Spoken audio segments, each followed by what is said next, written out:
The FDA has allowed nanoparticles into the food supply under the generally recognized as safe provision because they claim that they are no more dangerous than their larger counterparts. Titanium is generally safe, therefore nanotitanium must be safe. But they also admit that known materials can exhibit new or altered physiochemical properties at nanoscale dimensions, including unknown safety hazards that they will continue to monitor for.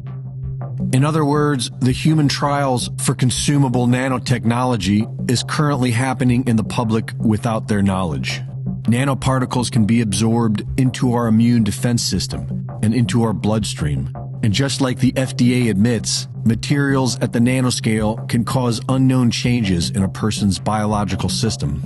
Animal studies have proven that nanoparticles are changing the way our bodies absorb certain minerals, such as iron.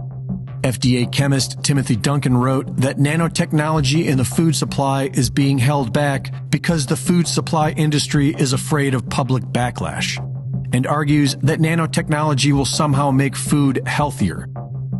The FDA is far more concerned with pushing more of these experimental nanoparticles into the food supply than they are with safety. Like they said about giving the dangerous experimental vaccines to your kids. We're never going to learn about how safe the vaccine is until we start giving it.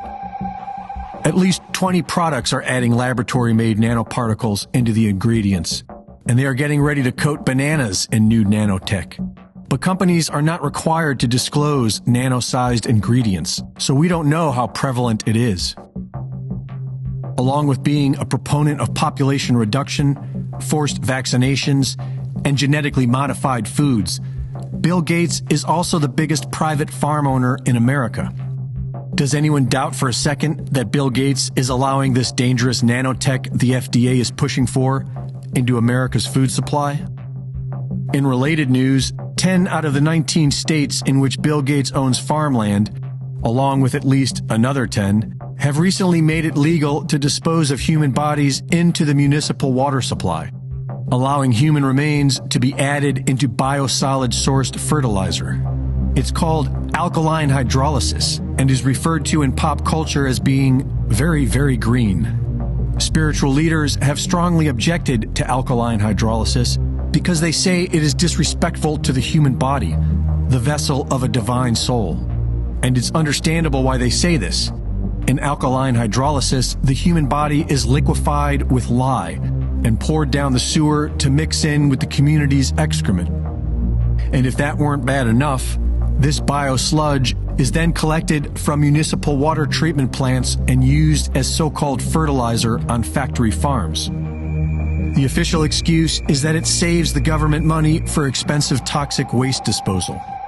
Meanwhile, we are all being sold food that has been grown with a toxic biosludge made up of human remains and excrement, which is then loaded with new and strange nanotechnology. Interestingly, the dystopian movie Soylent Green took place in 2022. They're making our food out of people. Next thing, they'll be breeding us like cattle for food. You gotta tell them. You gotta tell them. Promise, Tiger, I promise. I'll tell the exchange. You tell everybody. Listen to me, Hatcher. You gotta tell them. Soylent Green is people! Reporting for InfoWars, this is Greg Reese.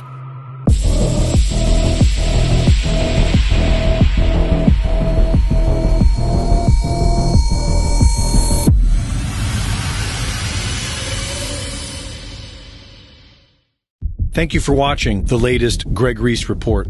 Be sure to go to reesereport.com to see my latest videos, sign up for my free newsletter, and subscribe for exclusive content. And be sure to support my sponsor at InfoWarsStore.com. Big Pharma was born out of the Rockefeller oil industry in 1900 with the petrochemical. The petrochemical then dominated two major industries, plastics and drugs. Companies began synthesizing patented versions of naturally sourced drugs. The natural sources were then made illegal. Pharmaceuticals became medicine. And the sicker people got, the more their industry grew. It's a death cult, and it's up to the individual to escape.